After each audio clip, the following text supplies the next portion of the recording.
Welcome back to another episode of the Startup Therapy Podcast. This is Ryan Rutan, joined by Will Schroeder, my friend, the founder and CEO of startups.com. Will, there are a lot of things that are important in a startup. There are a lot of important characteristics of a startup founder. I would put accountability chief amongst those. Especially now. I mean, we're in an era for folks that are listening. You may be listening to our back catalog by the time this thing goes out. And we're heading into what's going to be a brutal downturn. This is when accountability actually starts to matter. This is when across the organization, I think this is what's such a hot topic right now, across the organization, when things start going south, that's when you hear about accountability. When things going up and to the right and companies taking off and we're raising money and all those cool things are happening, no one talks about accountability. No, right? no. No one talks about accountability when you win a Super Bowl. They talk about accountability when you lose a Super Bowl. Correct. And that's what we're going to talk about. We're going to talk about why we as founders inherently feel accountable, but we get frustrated when it's time to look across the whole organization. And all of a sudden, nobody else seems quite as accountable as we are. Everybody else seems like they're just kind of like phoning it in by comparison. And we're trying to kind of like make everybody as fired up as we are. You know what I mean? Yeah, and it's tough because they're, like you said, sometimes we're inherently, most of the time, probably all of the time, we're inherently motivated, right? And have accountability based on that, and because we're the founders, right? We decided to do this. It's our whole thing, right? We live, breathe, eat, sleep. For other people, it may just be a job, right? Right. We tend to see less of that in startups than you would in like a massive corporation where your badge number 5207. Yep. But it's still not the same thing. And I think it's important to remind ourselves that and not to become overly frustrated, but it can be, right? Not quite the same thing. But I had a football match on Sunday, soccer, for those of you listening everywhere but the rest of the world. And we went down 2-0, and I felt like I was the only one that was fired up and pissed off about this. And I started getting pretty vocal and pretty fired up. And I started getting more fired up when I realized that just getting fired up wasn't getting everybody else fired up. And I'm like, but can't you see that now's the time, guys? Right? And so, nobody else seemed to want to be as accountable or feel that level of responsibility that I did to set the score straight, quite literally in this case, which we did. We leveled 2-0 or 2-2 by the end. So it did work. I'm not sure that it was my pent up angst and anger that got us motivated, but we were accountable at the end. It's the angst is what we're talking about. Yeah. I remember when I had this first issue at scale during the .com crash, and everybody that I knew, all people in the company, we had a huge staff at that point. We were like 600 or 700 people. Nobody really understood what was happening. And part of that's always the way. When things start to happen and get crazy, like people don't get it. But I saw exactly what was happening, even though I'd never seen it before. This is my first time, but I knew the numbers very well, and I was like, "Oh, things are kind of going the wrong direction." Things just started to move the other way. They've been going up and to the right. Now we're never happened before. Down and to the right. And so all of a sudden, I'm hounding everybody about trying to get them fired up the same way you were. Right? We're down 0-2, and I'm trying to get everybody fired up, and no one seems particularly motivated. Yeah. Not the way I was feeling motivated. And I didn't get it at the time. It sounds so obvious now. Because now I look at it and I think, okay, well, I was about to lose everything. Everything I had worked for, everything I had built, everything I'd bought was pretty much about to go away. But nobody else's everything was about to go away. Sure. And we talked about this in other episodes where the founders obviously don't have the same stakes as everyone else. And I'm not saying everybody else's stakes are inconsequential at all. Definitely not saying correct. No, not at all. But everybody else can leave, right? If things go totally sideways, if Enron implodes, you just go get another job. It's not easy. It's disruptive. Right. But it's a consequence, but it's a more easily managed consequence. Right. I was comparing my freak out moment of, like we've talked about this before. Not only am I going to lose my job, I'm going to lose everyone else's jobs too. Yes. Right? That's accountability. Yep. Now, the challenge we have, and this is a lot of what we'll talk about, the challenge we have is projecting that level of accountability across the whole organization. Right. Especially in a couple cases, and this is so timely for us. The first case is things haven't gone bad in startup land in a pretty long time. Now, there have been plenty of flameouts during that time, last 10 years, but generally speaking, stuff's been up to the right. Taken on the whole, it's been up and up and up. Right. We also have a generation of people that came into startups. This is all they know. They've only seen positive. We've had something called the Great Resignation, which when people had so much job mobility, there was talk about how many people were just willing to resign. Right? That will be hilarious. I can't wait to see the essays that are penned on that in the future. But that's my point. It's folks coming through a very different time. No different, Ryan, than you and I did in the first part of our careers. Yep. Where this gets tricky is now all of us as founders are going to run around and we're going to try to motivate all of the people in the organization to feel about where we are in the game the way you felt at 0 and 2. Yep. But again, the difference is we're going to try to do that in a way that matches our intensity with their intensity, which is very, very, very different. Yeah, again, just go back to the severity of the consequence, if it even exists, right? And I think that's something we can dig into is consequences. Are there consequences? Do they exist? Do they not? If they don't, then certainly responsibility and accountability can become very, very flexible. If there's no consequence, right? Then you're essentially only relying on that person's internal moral, ethical, compass around work to drive and motivate them. But we have to keep that in mind. We have to keep in mind the fact that there is a significant delta between the level of intensity that we can sort of ever expect out of somebody, or at least that what motivates that person is going to be very different than what motivates us as the founders. And it's, I think, critical to tap into that, understand what it is, and then leverage that specific motivation to help drive accountability. If I see someone in the organization and I see that they don't have motivation, 99% of the time, I can tie that to their accountability. If they do a good job or if they do a bad job, is the outcome the same? In most cases, it is. And to be fair, not every job in every organization is that consequential, right? Some jobs just, whether you do a great job or a poor job, you kind of don't move the meter. But let's talk about jobs that do move the meter. Let's talk about sales. Sure. Sales is easily the most binary component of any company, right? And the very people directly change that scorecard. But tell me if this sounds familiar. Super visual, right? Tell me if this sounds familiar. And this is just a good metaphor for the whole thing. In a good sales month, what happens? Everyone says, we killed it, nailed it. This is a team effort. This sales month was because of us. We are accountable to that outcome. Sure. In a bad sales month, could be the next month. Wasn't our fault. Oh my gosh, man. There's a whole insert external event that clearly was not our fault. And that's why it happened. Seasonality, marketing, seasonality, whatever. Market. There was that 3-day weekend, right? That 3-day weekend, man. We lost that day of sales, right? So let's see, that 1 day of sales would equate to about 3%, or let's call it 5% of your total sales, but we're down 24% this month. So maybe not, right? It's every sales organ, and I'm not just picking on sales. I mean, it's across the board. Whenever things are good, it was a team effort. Whenever things are bad, it was someone else's fault, right? Yeah. It was an individual effort, but not the individual who's accountable, right? And the Super Bowl, my team effort. The team brought us here. It wasn't just me. It was everyone else. What I would love is after the Super Bowl, they go to the quarterback of the losing team. He's like, wasn't my fault. That guy couldn't catch a pass. This guy couldn't defend. My team sucks. Yeah. It's funny. Your team only gets credit when things go well, right? And I guess what I'm saying is that's the kind of accountability we're looking for, but we rarely see it. For sure. Yeah. I think it's in times of pressure. It's in times of need. I mean, like, how many famous generals were ever minted during peace times, right? It just doesn't happen, right? And I mean, maybe they were doing a great job of whatever they were doing, but like there's a huge difference in terms of like stepping up when there's a lot on the line and being accountable then.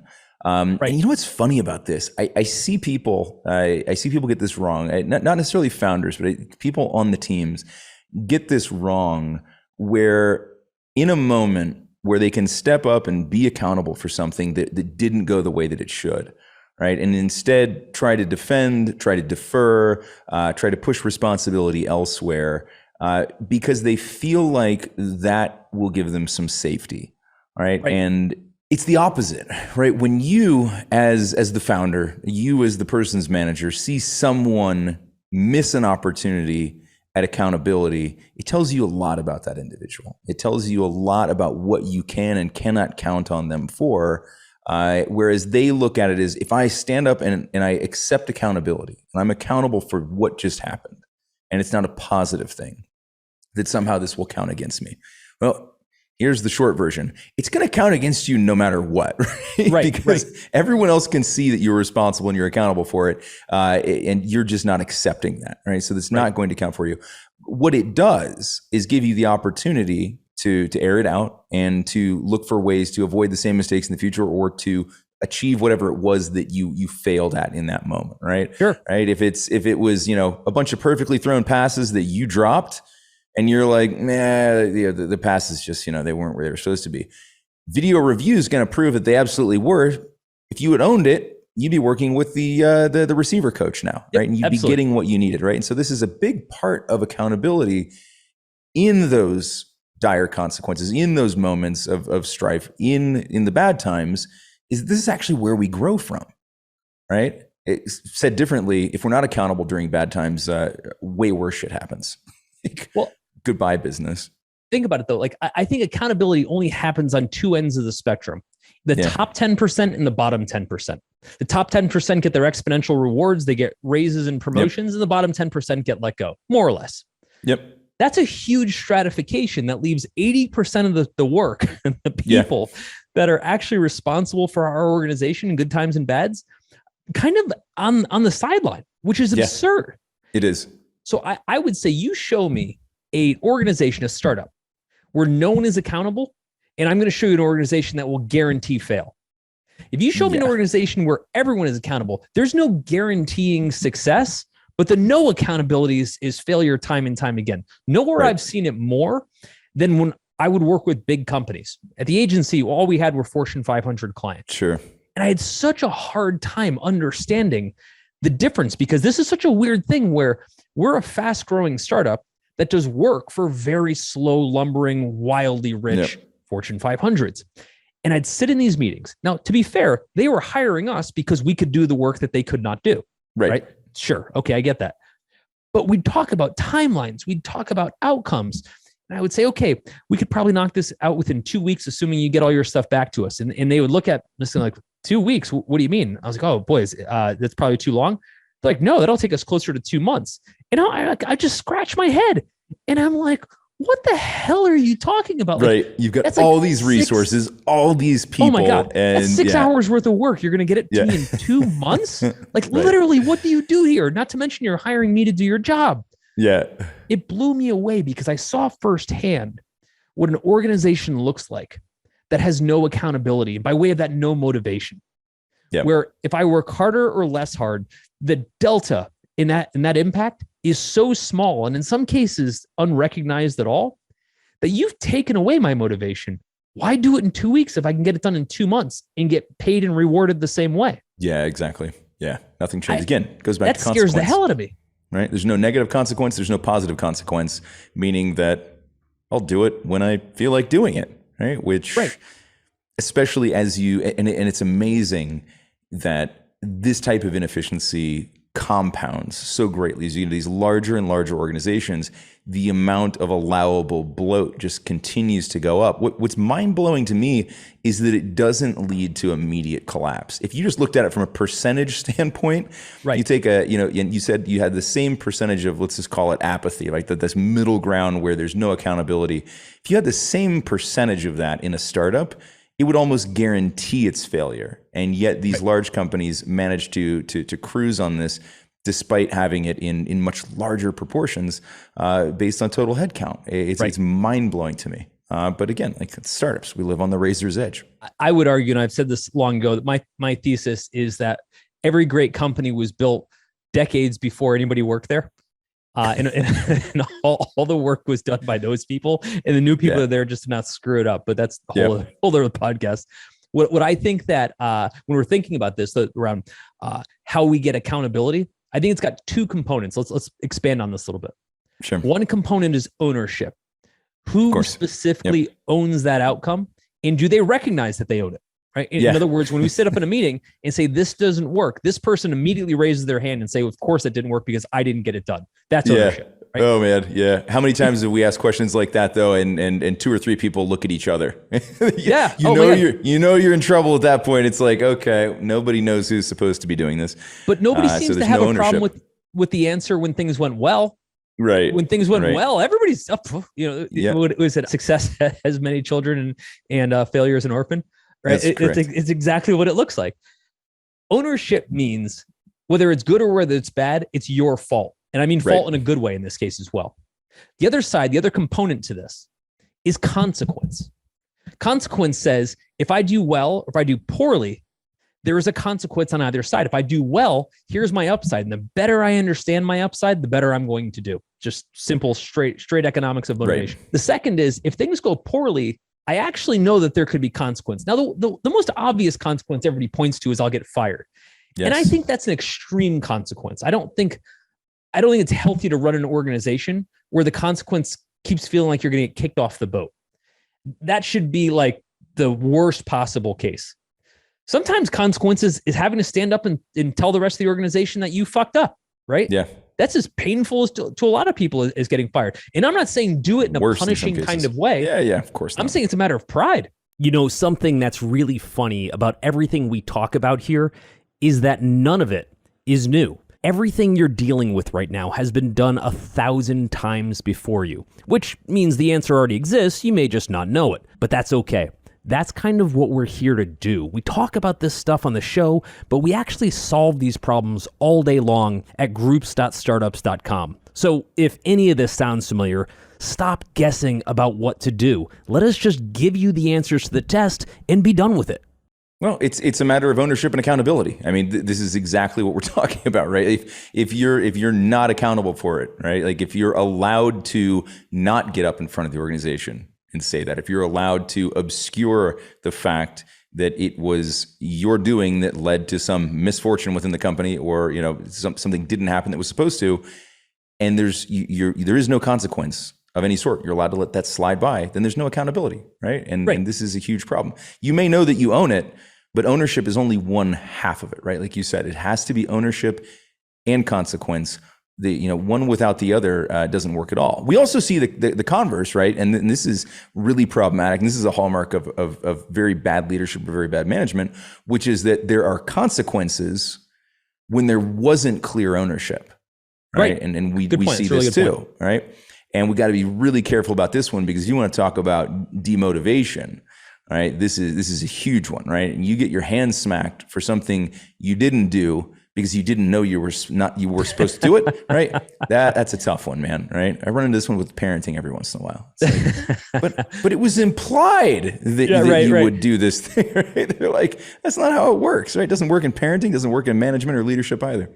Okay, so first off, we're saying that if people don't know that they own the outcome, if we don't make that crystal clear, that's on us. Super clear. Yep. As managers, as leaders, founders, what have you, if we are not super clear at every possible level in the organization, make no mistake, the metric, the KPI that we're going to work toward, that we're succeeding or failing on, is your metric. And there's no question about that.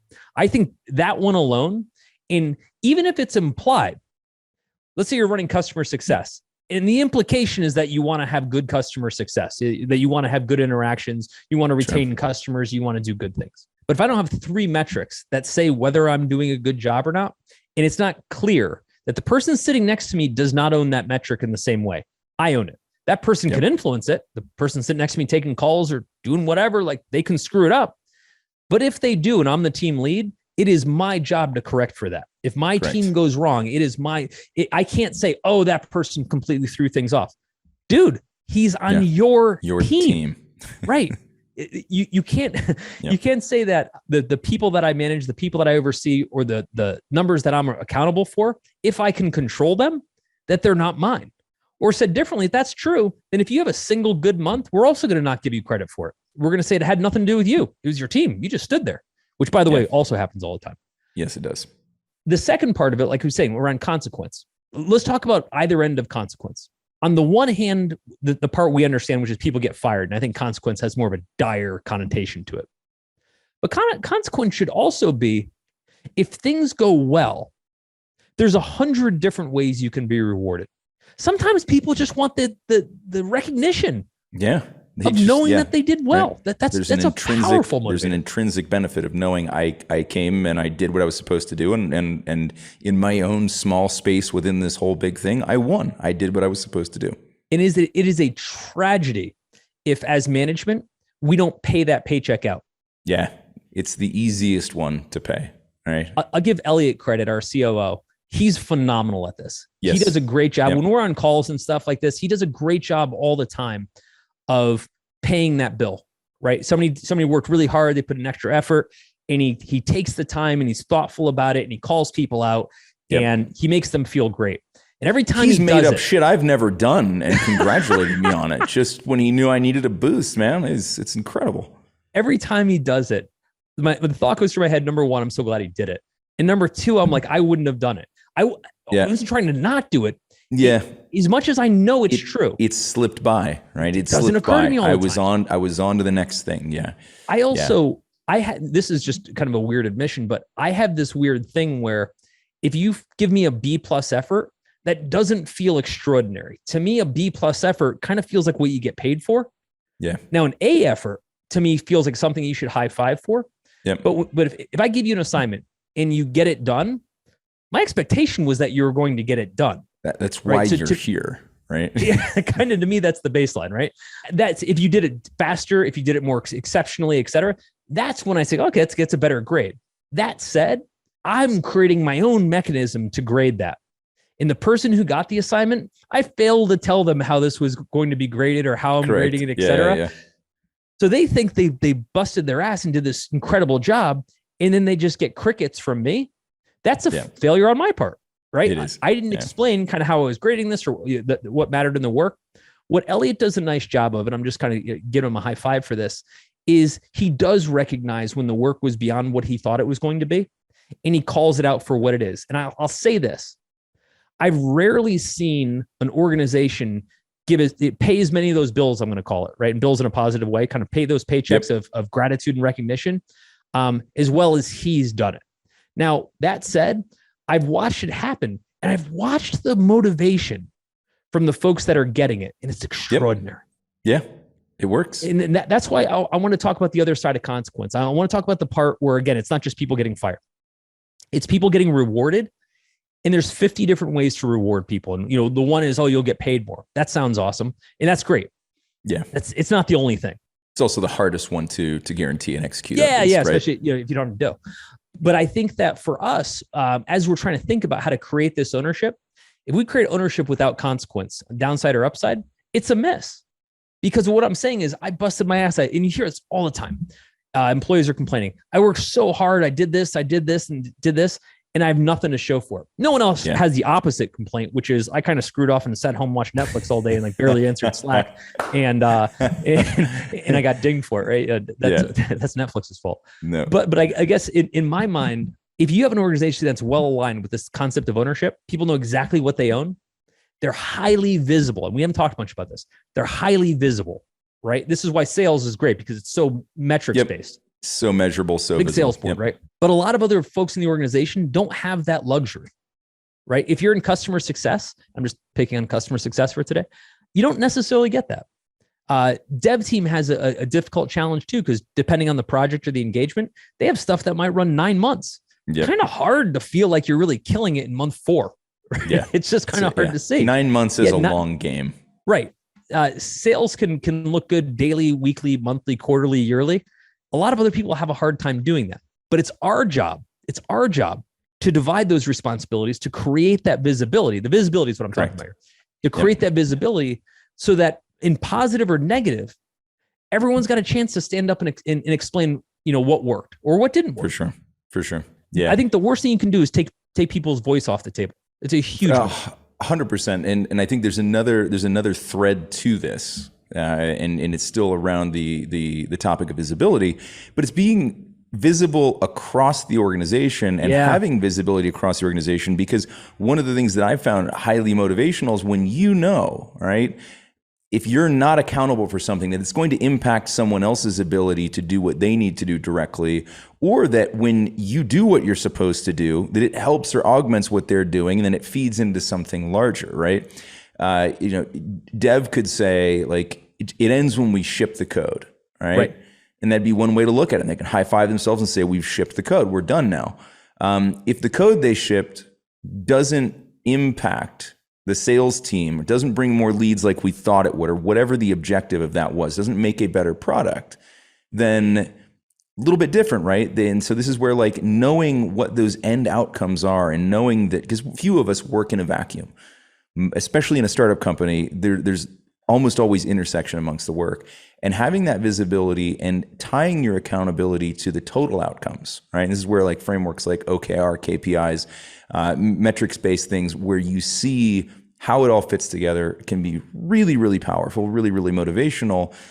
It's a social proof and social pressure kind of thing, right? Like, if I know if I don't do what I need to do this week in marketing, that next week somebody in the sales team is going to have trouble hitting their numbers, right?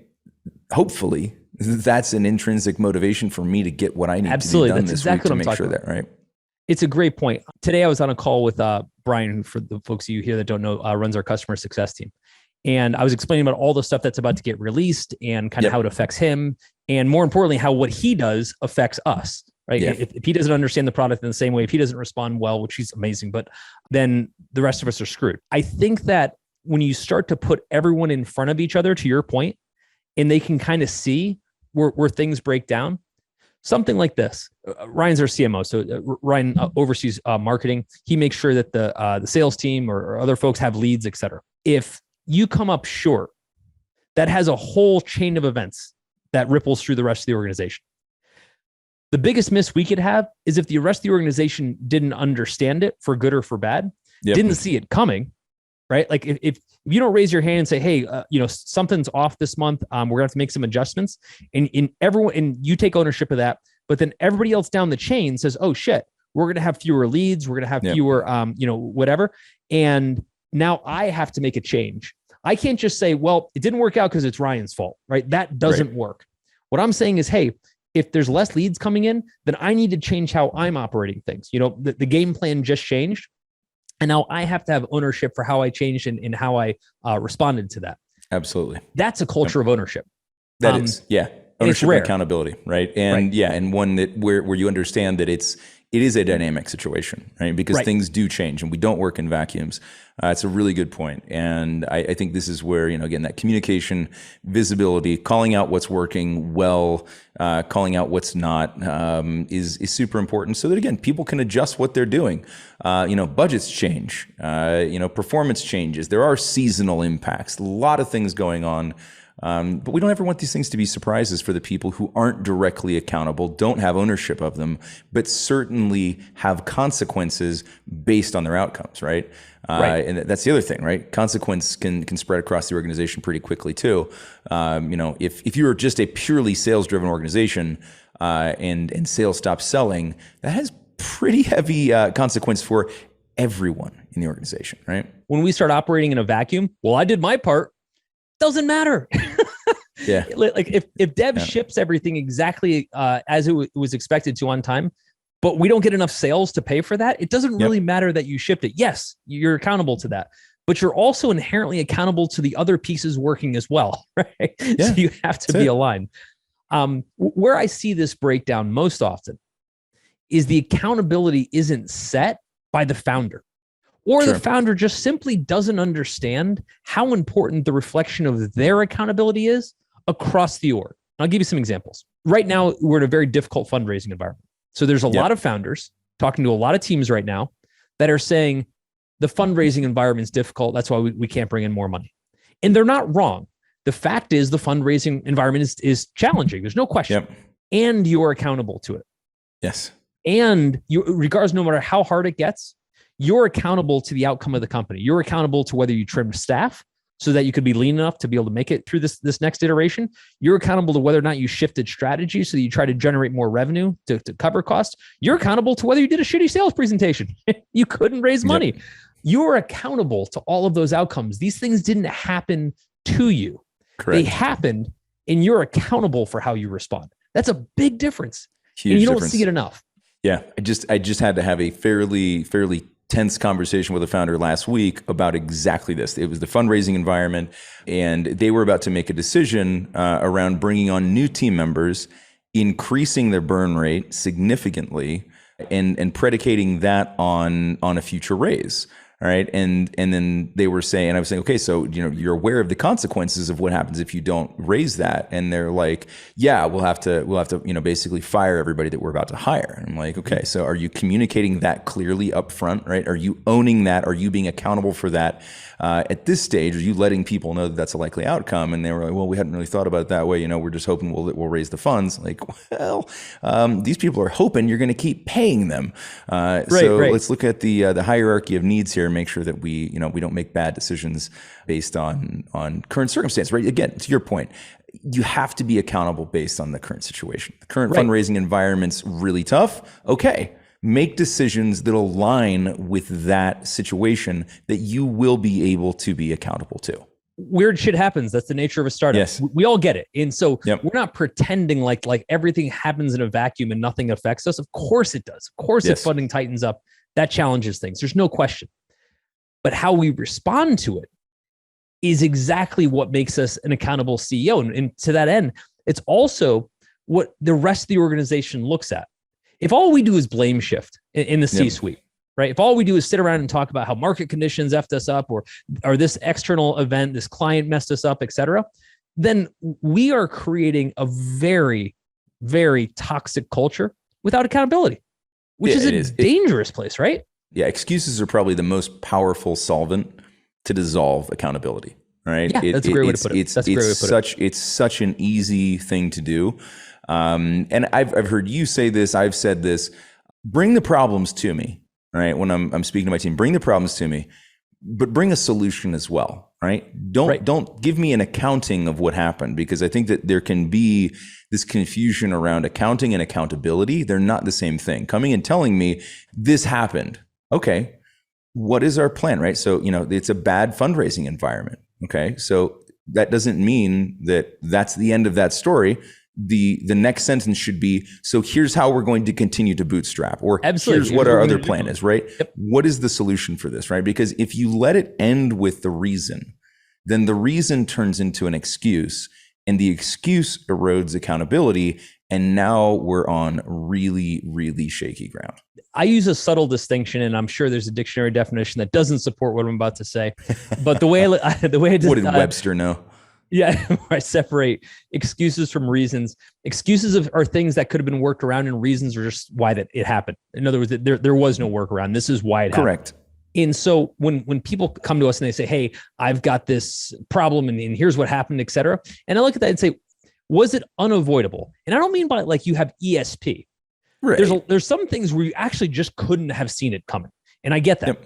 That was a reason. The excuse is when you talk about how you didn't handle that properly. When that client fell through. Okay, I get that. It does happen. Clients do miss commitments, et cetera. They don't pay us, what have you. But that's really not what I care about. What I care about is what you did when you heard that. Yeah. For a lot of folks, they're not used to having to be accountable beyond the outcome. Again, right. You're just like, I account for the situation. I give you an accounting of it, right? I tell you the story, and that's what it is. Yeah, I think, to follow on your subtle distinction, I think that reasons can become excuses when not properly handled, right? Yeah, there's a reason, right? Like COVID happened, right? Nobody saw that coming. Yep. And that's a reason. That was actually a thing. happened. It was a reason, right? Yep. Because COVID happened, I'm now going to, right, is what keeps that from becoming an excuse, right? It's that proactive, and here's what we're going to do about it, versus just saying, oh, it is what it is, right? And okay, there are some things that are what they are, right? But as founders, if we want to continue to steer the ship, we want to continue to move forward, we want to, maintain or grow, that can't be the answer. The answer can't be, it is what it is, right? The answer is, it is what it is. And here's what we're going to do to make it something other than that, right? That's where accountability and ownership become really, really powerful, and fight off, reasons becoming excuses, and excuses becoming the deterioration of the entire organization, right? This is where it starts. It starts and stops with us. That's the whole point here, right? That's exactly what we're talking about today. We're saying that there's no possible way we're going to expect to have a whole organization that's motivated, that has ownership, that has accountability, that has all these intrinsic things that we need without demonstrating exactly all of that coming from us as the founders, as the leadership team. It's kind of this simple. If we can't show the organization that we're 1,000% accountable, then we have no business expecting the same from anyone else. So in addition to all the stuff related to founder groups, you've also got full access to everything on startups.com. That includes all of our education tracks, which will be funding, customer acquisition, even how to manage your monthly financiers. There's so much stuff in there. All of our software, including BizPlan for putting together detailed business plans and financials, LaunchRock for attracting early customers, and of course, Fundable for attracting investment capital. When you log into the startups.com site, you'll find all of these resources available.